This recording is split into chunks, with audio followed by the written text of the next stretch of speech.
Welcome to this course on AI agent engineering, where you will learn everything about AI engineering from start to finish. We are going to begin today with the problem that we are going to be solving with AI agent engineering. This is the core of what you are going to learn and what you are going to solve in the real world. So, this is what single LLM calls can solve, nor hard-coded workflows. So we're going to begin with a real-world task. So let's set the scenario. Let's say that we want to compare the pricing of the top 3 cloud providers for a startup that has around 50 employees. And then we want to recommend the best option and also explain why. So this task requires multiple smaller steps to reliably and accurately complete it. So first, we need to understand the user's intent. So the user has actually 2 separate requests. We need then to go and look up the current prices of the top 3 cloud providers, which hopefully we know who they are. Otherwise, we will have to search which are the top 3 providers, but let's say in this case we know it. It's AWS from Amazon, Azure, and Google's cloud platform. So after we do these 2 steps, we have a third step, which is to find the project costs for 50 employees across each of the previous providers. Finally, we need to compare features, the support, and the pricing tiers. And finally, we need to make a decision into which is the best, cloud provider for this specific startup. And finally, this kind of decision needs to be, given back, sent back to the user into a structured recommendation with reasoning.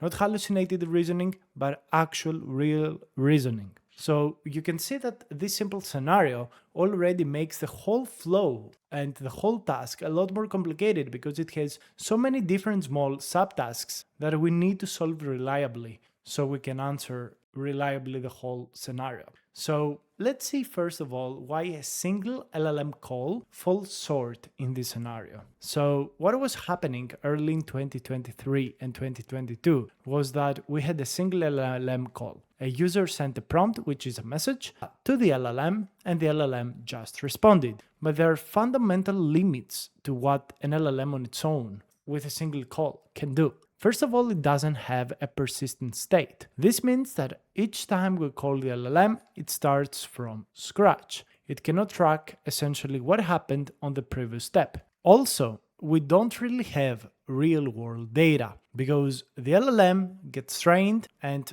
after a couple of months, it gets released. Usually it trains on past data. This means that it's not able to know the current data and it cannot search the web or call an API to get the current prices, at least in this single LLM call form. And then it doesn't have the ability to take actions. It can describe what to do, but it cannot actually do it. For example, let's say it would like to search on a database. It would like to send a message, write a file.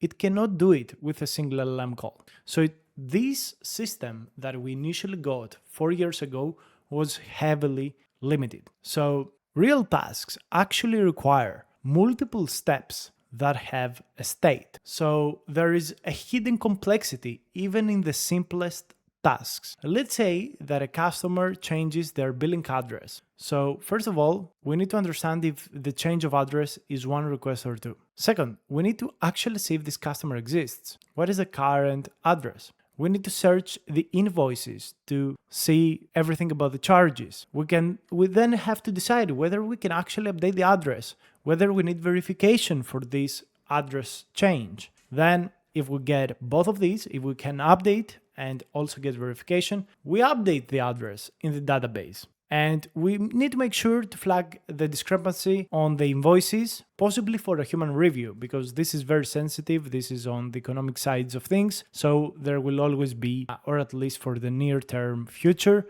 there will always be human oversight. And then we will have to give a response to the customer.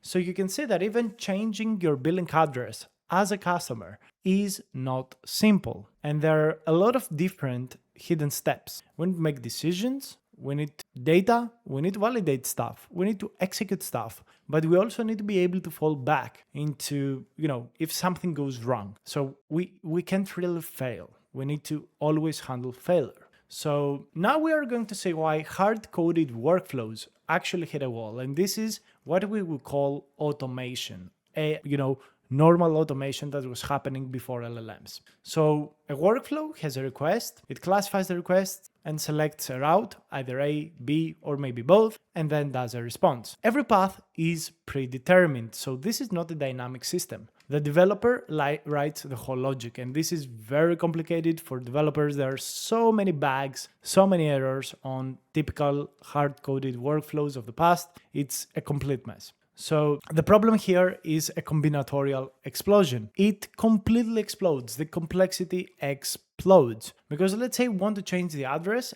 and check the invoice. We have two paths in one request. If we don't have a new customer scenario in the workflow, well, everything breaks. If we want to add a new feature to the workflow, we need a new path that we will have to hardcode. And there is a lot of complex if, then, else logic that completely becomes unmanageable even for the biggest, more advanced firms of the world. So here, what we need to understand is that workflows are predictable, but completely inflexible and not scalable. However, agents are both flexible and unpredictable. They become more predictable as we learn how to build them, but still they remain largely unpredictable due to a single factor, that LLMs that power agents are non-deterministic. So the right question is not which is better, but which is appropriate for the task and the problem we solve. When we know the path, we need to go with the workflow.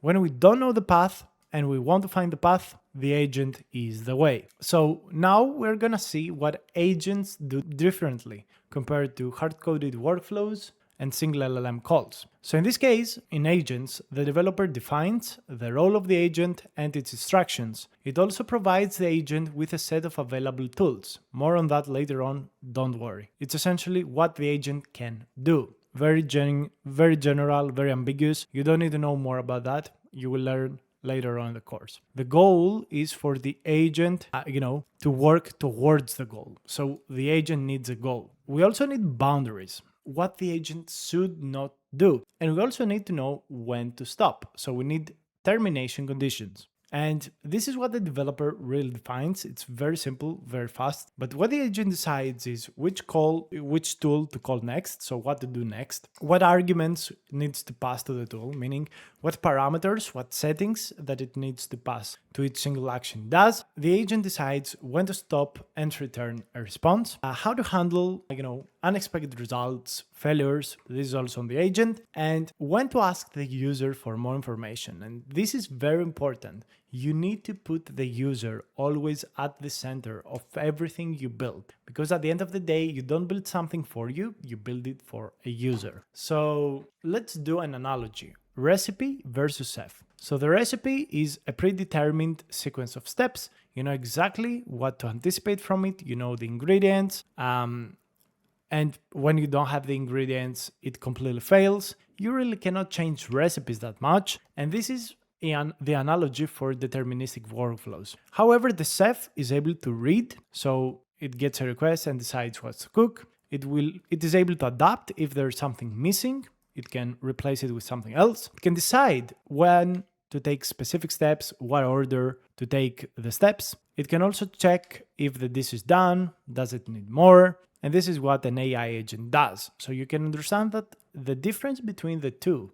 is some kind of semi-autonomous, autonomous intelligence. This is where the agent is really doing an amazing job. It's an intelligence. So this is a very short introduction into what we're going to be solving with this course, what you are going to learn to solve in this course. And I wanted to show you how it compares versus what people were doing before AI agents and for workflows before LLMs. So with that, let's jump to the next video.